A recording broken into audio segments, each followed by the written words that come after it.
Welcome back to brutally honestly rating viral skincare products and discussing whether or not they were viral for the right reasons. Are they viral because the brand has a lot of money and is paying people to say that it's good, making everyone think that it's viral because it's good, or is it actually good? Because most of the time, it's the former these days. I've already done one video on this series, and the first product I'm going to talk about are the Medicube Pore pads. In the previous video, I talked about the original ones. They're called the Medicube Pore Zero pads or Zero Pore pads, and the alternative that I'm going to talk about today are the mild versions, the ones with a slightly lighter blue lid. Now, I don't think there's anything majorly wrong with these pore pads. I just think it's kind of silly and a little bit misleading that the brand have the regular version and then the mild version, because I think a lot of people don't look at the ingredients, and if they are getting comments on their video or people are saying to them, I didn't get along with the Zero Pore pads, they were too harsh for me, a lot of people are just saying, well, just use the mild version because it's the same but mild, and it's not at all. They're actually just completely different products, because the original pore pads, Pore Zero pads, Zero Pore pads, I'm never going to get that right, have both salicylic acid and lactic acid, so an AHA and a BHA. BHA slightly better suited for oily skin, AHA all skin types can benefit from. But the thing about these is they also have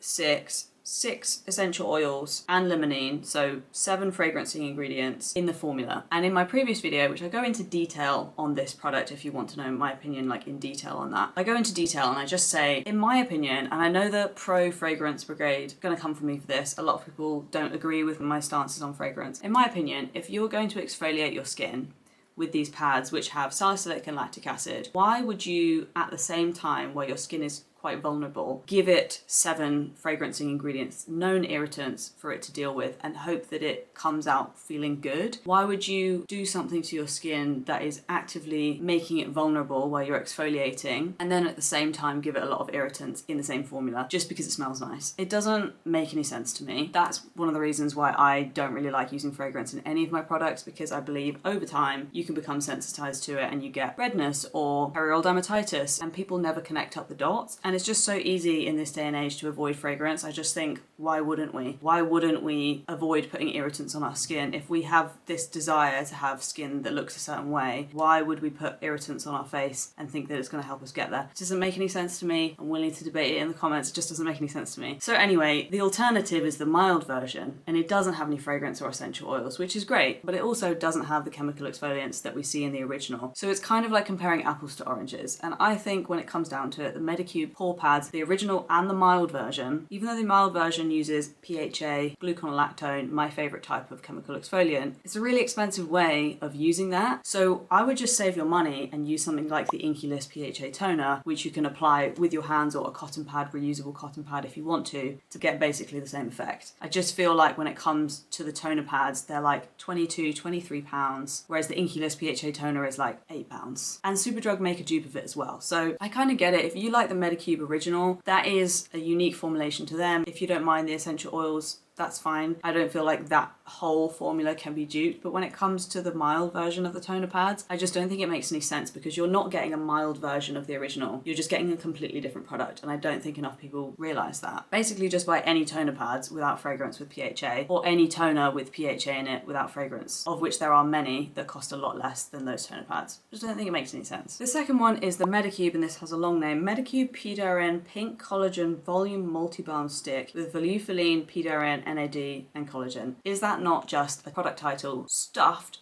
with every buzzword they could possibly think of? Yes. I don't know how long it took them to make this. I obviously will probably never know. All I'm saying is I think what's happened is they saw the calcium stick by Dr. Malaxin and they thought, damn, we need to make a stick. So they just thought, what could we put in it that will make people buy it? Volufiline, PDRN, NAD, and collagen, because even though collagen only truly moisturizes, it is still just a great word to put in a product name to get people to buy it, because that's what people want. They want collagen. A lot of people don't want to listen to the science around preventing your collagen from breaking down by using sunscreen, because a lot of people think sunscreen is only about burning. They don't want to listen to how retinoids are proven to cause collagen synthesis topically, which is kind of like a dream come true. And that's why I love retinoids so much. A lot of people don't want to hear that. They just want to put collagen on their face and think that that is giving them collagen back, which is not. So this product is like a lesson in marketing. Put all the buzzwords in the product name, make it pink, and put it in a stick. Because sticks, I don't want to be one of those people who's like, I predicted this and it's already happening. You know, there's people who predict trends and it's like, you didn't predict that trend. The trend is happening and you saw it the other day, so you're like, oh, I'm early to the trend. You're not predicting a trend, like you're seeing a trend happen. If that were me, if I was being that person, I would say sticks. Brands are going to be putting everything in sticks because because people like doing stuff to their face. Like this product, and I will get into the ingredients and how it could possibly work in a minute. This product, stick, the Dr. Malaxin stick and this stick, this is like getting a keychain for your Stanley Cup. It's like getting a keychain for your Stanley Cup, and that's fine if you want to do that. If you really like the keychain, it's fine. But it is like overconsumption core based on the idea that people like doing stuff to themselves. We've exhausted serums. Then we moved on to toner pads. Toner pads are just pads soaked in a serum. Then we had essences, ampoules, basically just toners, just slightly thicker toners. Like they don't need different names. The reason they have different names is because brands are like, what can we do next? This is why Medicube is constantly coming out with stuff, because they're like what do people want next? We want a wrapping mask. We want something to peel off our face. We want something to scrape our pores out. Now we have sticks. They could have just put this in a serum, and I'm pretty sure that they have. They've decided to put it in a stick because they know that people like feeling like they're doing something, and that is really all it comes down to. Anyway, let's talk about the ingredients, because that was a small rant that I think was like 3 minutes long, sorry. So collagen, we know, cannot cause collagen synthesis in your face. Retinoids can, and sunscreens prevent it from breaking down. So if you actually want to cause collagen synthesis in your face and have more collagen in your face, use retinoid. But applying collagen to your face, we know, isn't effectively going to give you that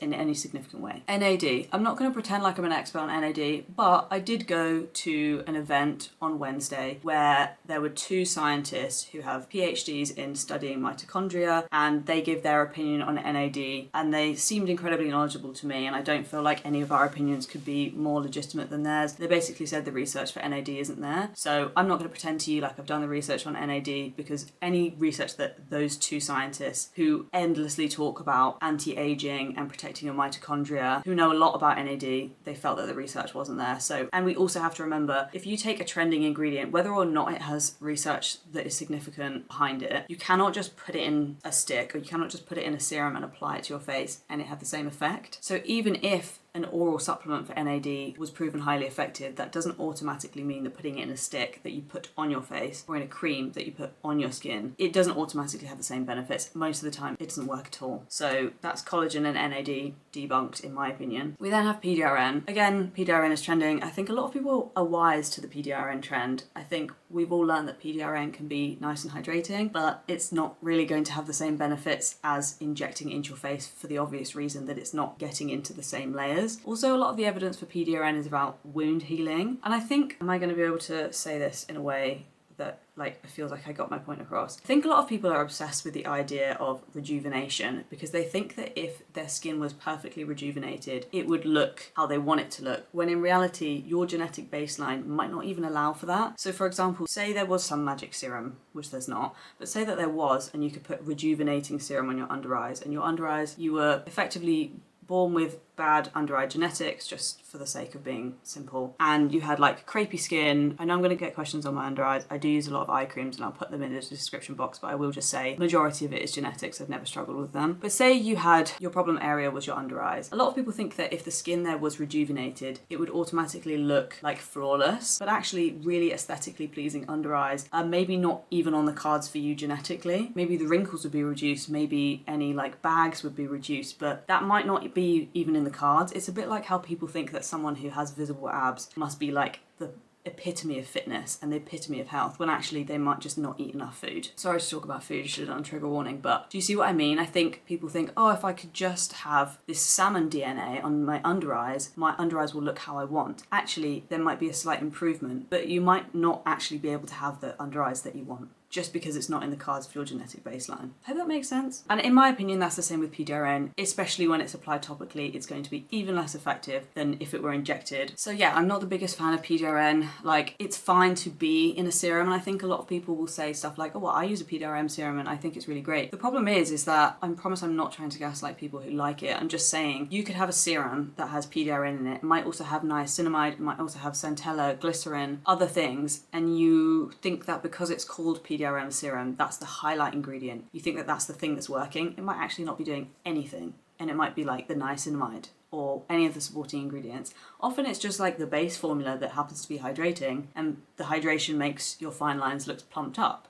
And that's great, but it's not often actually the PDRN doing anything, in my opinion. And then we have volufiline, who I believe the research for volufiline is done by Sederma, who made the ingredient or produced the ingredient. And this is another thing, just going back to what I said about PDRN. So volufiline is meant to stimulate adipogenesis. So in some of the studies, they used it on boobs. And this is why people are calling it Korean boob filler, and it's so annoying because it's not even Korean. They're just calling it Korean because firstly, they don't know what they're talking about, and secondly, Korean is now a buzzword, which is actually so sad. And a few weeks ago, I had lunch with my Korean friend who is really into skincare, and she was like, I actually find this really sad how stuff is being called Korean when firstly it's not even Korean, and people are just using it as this like marketing buzzword, and it's like, that's a country. Like, it's just insane, sorry. So it's not even Korean, so let's stop calling it Korean boob filler. But the boob filler part is it comes from studies where they used it on boobs. And obviously boobs are mostly made of fat, so it showed adipogenesis, which is basically like new fat cells. And a lot of people have a thin layer of fat cells. I mean, most people have a thin layer of fat cells under their eyes, and the thought process is that if you apply it to the skin, will over time fat cells build up in this area and your under eyes look plumper. I mean, again, the evidence for this isn't the best, and Sederma, who make it, did the research on themselves, so it's kind of like doing an interview on yourself. I just think it fundamentally comes back to maybe if you use it for a very, very, very long time, you do everything else right. You use a retinoid eye cream, you use sunscreen to prevent your collagen from under your eyes from breaking down anymore, you keep it hydrated, you sleep as much as you can, you have a lifestyle of antioxidants, all the right supplements, but I just don't know if I actually can be sure that it's not going to look how you want it to look. Like, your body's version of the best under eyes it could ever have is probably not what you think it's going to look like. And it takes a long time. This is why when people are like rubbing it on their neck and being like, oh my god, I got rid of my tech neck. No, you didn't. You received that product 2 weeks ago. There's literally no way. And also, by the way, tech necks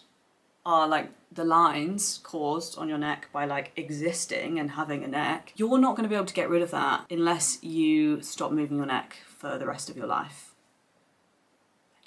I think what's doing the work in this stick, and I have been talking about this for a long time, because this product embodies everything that frustrates me about the industry. Like, it's actually the perfect example. The hydrating ingredients are probably giving you a boost of hydration. They're probably hydrating your dehydrated skin, which can make fine lines look better. And also it has some, from what I recall, waxes and fats in it. So it is not only plumping up the skin with hydration, but it's also providing a little bit of a seal. So maybe it's reducing transepidermal water loss. And that probably, I would bet money on, I'd bet a lot of money on that. That is the only thing that's working. And if you look at the reviews, people are just saying, this is fake, it just gave me a greasy face. So that's really all we need to know. My next job is to not talk for so long about one ingredient. Okay, the third one. This isn't new or trending, but I just think a lot of people need to know this, because when I found this out, I was like, Jesus, I actually need to swear less. Okay, Caudalie mist. Let's just have a look at this, right? The Caudalie Beauty Elixir. Water, standard. Alcohol, okay, I don't like that. And I'm gonna read them all out because there's not that many, but they're all terrible, or most of them are terrible. Orange flower water, whatever, you can have it. Parfum, so fragrance. So fragrance is the the fifth ingredient. Rosemary leaf oil, so essential oil. Actually, I'm not gonna read them all out, that'll get boring. Glycerin, great, we need that in a hydrating mist. It's in every single hydrating mist that's ever been made.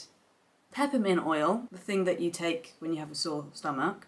Cool. Mint leaf oil, orange flower oil, rose oil, citronellol, I struggle to say that, geraniol, farnesol, limonene, linalool. It's a hard one. Okay, my point is literally 80% of the ingredients are essential oils. So going back to what we said about the Medicube pore pads where there were like 8 of them, this is just a 36-pound mist that is packed full of irritants. And I know a lot of makeup artists use this, and I kind of understand why, but I feel like if this were me, firstly, I wouldn't want this put on my face because I have perioral dermatitis, but I understand why a makeup artist might use this because it has alcohol as the second ingredient, so it's probably going to go onto your skin and be like, a little bit. So like, I can see how that would work. But on a daily basis, when people are using this, like I see people use this on a plane and saying like, oh, it's really refreshing. And it's like, it's just essential oils and they are categorically not good for your skin. And the more you use something like that, in theory, anecdotally, the greater your risk of developing something like perioral dermatitis. It just doesn't make any sense. Like when people are saying, I want my skin to be like clear and calm and I want a resilient skin barrier and I want to look glowing. It's like, okay, so don't put essential oils on your face. face, especially when this spray offers nothing else in return. Like, it has glycerin in it, great. So does everything else. I feel like I'm being really aggressive today, but I guess my match is kicking in. I would swap this for any other mist. The Inkyless Hydro Surge Mist, the Curel Deep Moisture Spray, the Boots own Boots Ingredients version Deep Moisture Spray, which doesn't actually have really any hydrating ingredients in it, but they obviously wanted to dupe the Curel Deep Moisture Spray. I think it has hypochlorous acid in it, so maybe they've done like a combo, but it's not that hydrating. The Dr. Althea 345 Mist, maybe even the Anua PDRN Hyaluronic Acid Hydrating Capsule Mist.